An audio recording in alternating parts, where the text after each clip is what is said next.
मेरा नाम सोना है। हम दीघ से आए हैं और डॉक्टर साहब से मिले। घुटनों में परेशानी हमारे बहुत, तो वह दिखाने आए थे यहाँ। मेरी मम्मी के घुटने में समस्या थी, तो हमको किसी ने बताया कि ऐसे-ऐसे जयपुर में यानी पेट्रोमास हॉस्पिटल है, वहाँ पे राकेश रंजन डॉक्टर साहब हैं, अच्छे डॉक्टर हैं वो। ऐसे करके उन्होंने हमको बोला, तो हम यहाँ पे आए। तो हमने डॉक्टर साहब ने दिखाया कि मैं समस्या क्या है। डॉक्टर साहब ने बोला सर्जरी होगी इस पैर की। मैं एक पेशेंट के बारे में चर्चा करना चाहूँगा। मेरे पास एक पेशेंट भरतपुर से मिसेस सोना आई।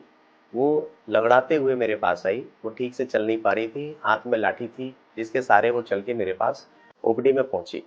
फिर उन्होंने बताया कि पिछले 1 साल से उनके घुटने में इतना दर्द है कि ना वो तो बैठ पा रही है, ना सीढ़ियाँ चढ़ पा रही है, ना आलती-पालती मार पा रही है। फिर हमने उनका एक्स-रे कराया, तो हमने देखा कि जो जोड़ है घुटने के, वो इतने खराब हो चुके हैं कि जिस पे खड़ा होना बहुत ही मुश्किल है, जिसके कारण से उनके पैरों में स्वेलिंग आ रही है। फिर मैंने उनको सजेस्ट किया कि आपको अभी जो है दवाइयों से उतना फ़र्क नहीं पड़ेगा। अगर आप लगातार पेन किलर खाती हैं, तो धीरे-धीरे आपके जो बॉडी के अदर ऑर्गन है, वो भी अफ़ेक्टेड होंगे। तो इससे अच्छा है कि आप अपने जॉइंट रिप्लेसमेंट कराएँ और घुटना बदलवाएँ। फिर पेशेंट ने सहमति दी, पेशेंट एडमिट हुआ।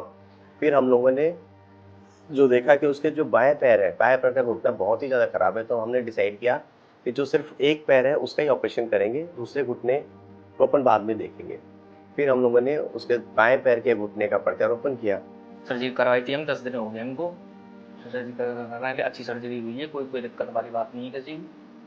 और डॉक्टर साहब और यहाँ का स्टाफ और ये हॉस्पिटल की सर्विस सब कुछ अच्छी है। डॉक्टर राकेश रंजन सर का भी बहुत अच्छा व्यवहार है ये है। और अब समस्या नहीं कोई भी कहीं घुटने में वो चल रही है, फिर रही है अच्छे से, कोई दिक्कत नहीं है। आफ्टर सर्जरी अगले दिन ही पेशेंट विथ वॉकर अच्छे से वॉक कर पाया। जो घुटने के अंदर उसका दर्द था, जो पिछले 1 साल से वो झेल रही थी, वो पहले दिन ही ज़ीरो हो गया। तो पेशेंट के चेहरे पे वो जो स्माइल थी, वो बता रही थी कि ये जो सर्जरी है वो कितनी अच्छी हुई है, और पेशेंट का खुद का जो सैटिस्फैक्शन था, वो लाजवाब था। पेशेंट 2 दिन बाद अपने घर चली गई, उसको अच्छे से डिस्चार्ज हो गई।